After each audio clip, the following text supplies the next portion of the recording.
خب آقا من برای اینکه برم از خونه همین یارو همتی که همین دشمن نادر قاضی پور طلب دانوشه همتی بره کنار برم یارو رو بکشم دزدی کنم ازش بعد از این راه رد چیه اینا؟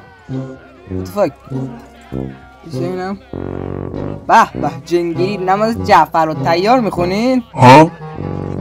سلام علیکم حبیبی اوی باشی محلم چه نمیدن نمیتونم باشم حرف بزنم نه این بیکنم بسیم او برور جواب نمیده آدم مطمئن همتی هم محمد اینو میدونی کی هم؟ اینا جنگیر هست مرسی از اطلاعات زیادی که کم داری اوی داداش چی گویی داری میخور الو اینا لوکیشنش کجا؟ لوکیشنش اینجا میخوایم بیاین اینجا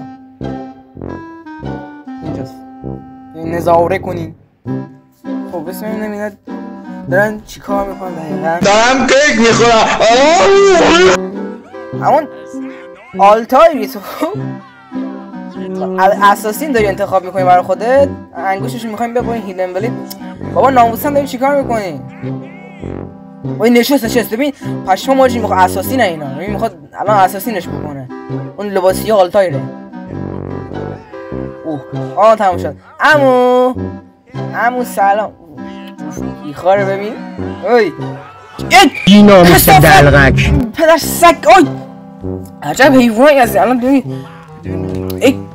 از پشت چرا میای گم شو کثافت من چرا اینجوری شد چرا کاراکترم آرتور چرا داره گیج میزنه انقدر باباش وای بیفت گلو یعنی چی به چوخ سگ رفتیم